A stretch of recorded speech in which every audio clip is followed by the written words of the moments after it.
मुख्यमंत्री बनाएंगे। और प्रियंका बहन का आदमी सुरजेवाला भी कहता है कि मैं मुख्यमंत्री बनूंगा।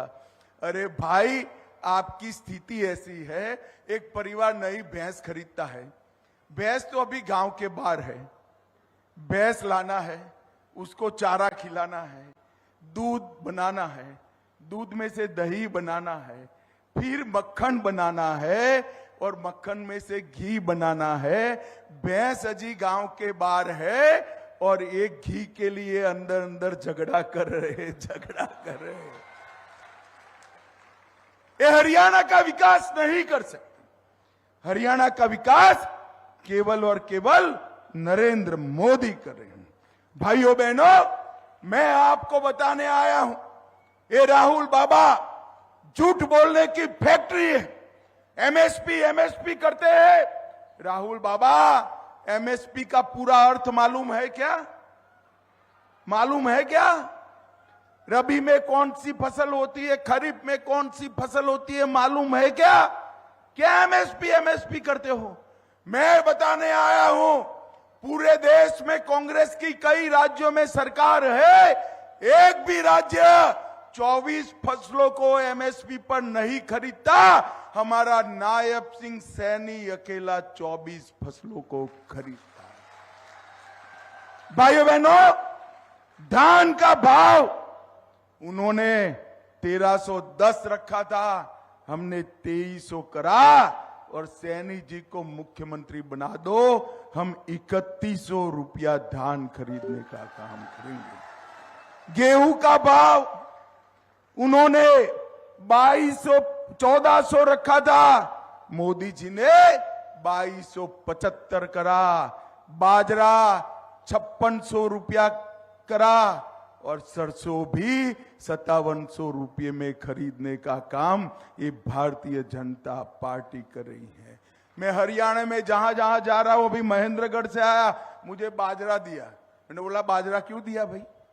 कि हमारा बाजरा कभी सरकार परचेज नहीं करती थी, आपकी सरकार ने ये दाम बढ़ाकर बाजरे वालों को निहाल कर दिया, सरसों वालों को निहाल कर दिया। भाई, हम भावांतर भी देते हैं और धान से तिलहन दलहन पर आते हैं तो 4000 रुपया प्रति हेक्टर भी देते हैं। भाइयों बहनों, आपको मैं बताने आया हूं, भारतीय जनता पार्टी की सरकार अगले 5 साल में 5 लाख नौकरियां देने वाली है। कितनी भाई बोलो तो? अरे जोर से बोलो, और जोर से बोलो, कितनी? और मैं गारंटी देकर जाता हूं, अपॉइंटमेंट लेटर देने के लिए कोई दलाल नहीं आएगा। डाकिया मेरी मां से 51 रुपया सगुन का लेकर बेटे और बेटी को नौकरी का सर्टिफिकेट देकर, कोई खर्ची नहीं, कोई पर्ची नहीं, कोई सिफारिश नहीं, कोई रिश्वत नहीं, कोई इंटरव्यू नहीं। हम पारदर्शिता के साथ 5 लाख लोगों को नौकरी देने का काम हम करेंगे। भाइयों बहनों, आज मैं जब यहां पर आया हूं तब 10 साल में बासमती चावल का देश का सबसे बड़ा निर्यातक हरियाणा बना है। और अभी अभी बासमती चावल के निर्यात में जितनी भी अड़चने थी वो क्लियर कर दी है। जितना का जितना बासमती चावल है वो सारा का सारा ऊंचे दाम में दुनिया की मंडियों में भारत सरकार भेजने वाली है।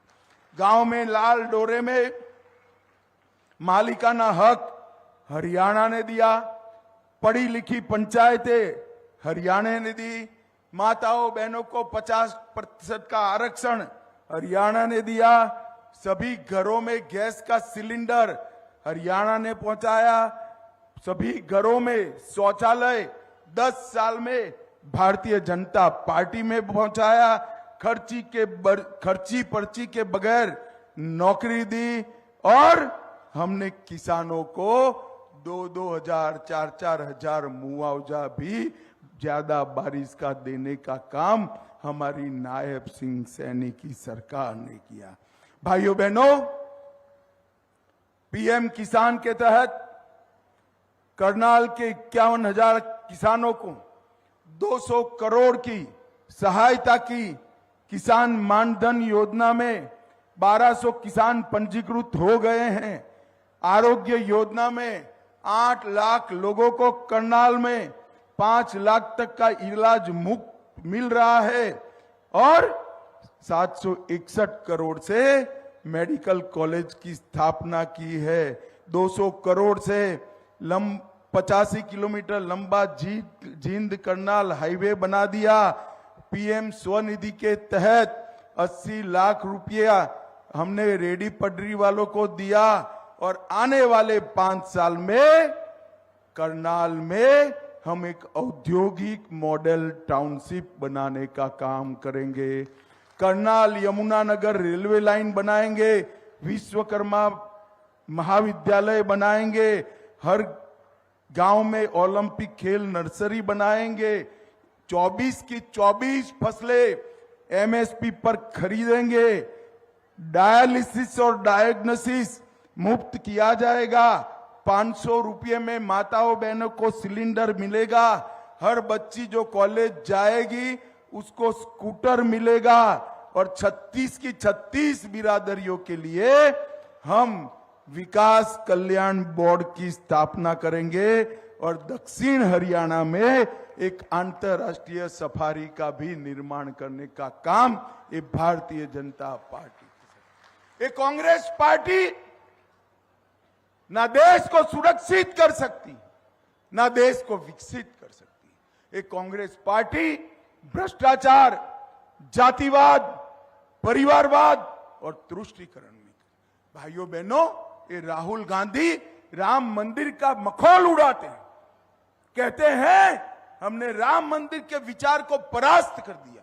मुझे बताओ आज इंद्री वालों, राहुल को सुनाई पड़े ऐसे आवाज से बताओ, अयोध्या में राम मंदिर बनना चाहिए था या नहीं बनना चाहिए था? जोर से बोलो, बनना चाहिए था या नहीं बनना चाहिए था? अरे राहुल बाबा, 75 साल तक आपके पुरखे रामलल्ला को टेंट में रखे थे। मोदी जी ही थे जिन्होंने भूमि पूजन भी किया, मंदिर भी बनाया और प्राण प्रतिष्ठा कर कर जय श्री राम। भाइयों बहनों, इनको ना अपनी संस्कृति से लेन देन है, ना अपने इतिहास से, उनको अपने परिवार से लेन देन है, परिवार से। राहुल बाबा, इस 60 करोड़ गरीबों का कल्याण मोदी जी के भाग्य में आया। क्यों आया? जवाहरलाल नेहरू, इंदिरा गांधी, राजीव गांधी और सोनिया गांधी चारों ने कुछ नहीं किया, तब जाकर मोदी जी के भाग्य में आया गरीबों का कल्याण।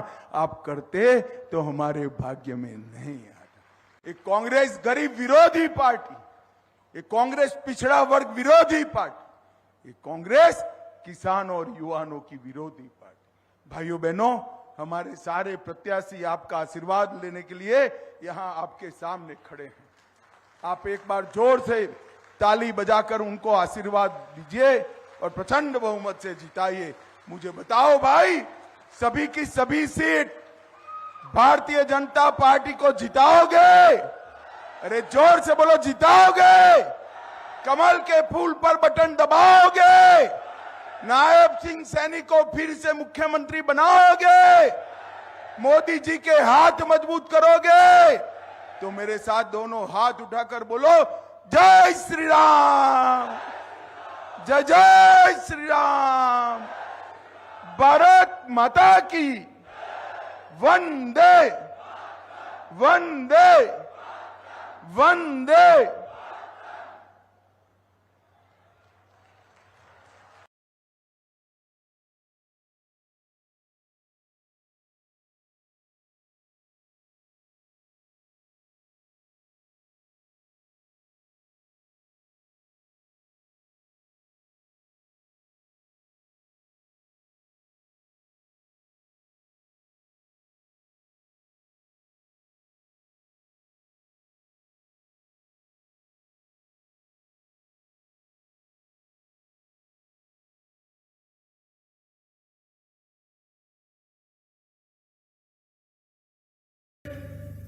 भारत माता की। क्यों भाई? उधमपुर वालों की आवाज हो गया भैया, उधमपुर वालों की आवाज को क्या हो गया है? ऐसी आवाज नहीं चलेगी।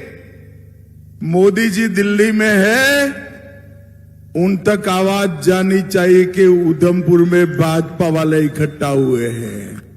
मेरे साथ दोनों हाथ उठाइए, उठाइए दोनों हाथ, विजय के संकल्प की मुट्ठी बींचे और प्रचंड आवाज से बोलिए, भारत माता की वंदे, और जोर से जयकारा लगाइएगा, जय श्री राम, जय जय श्री राम।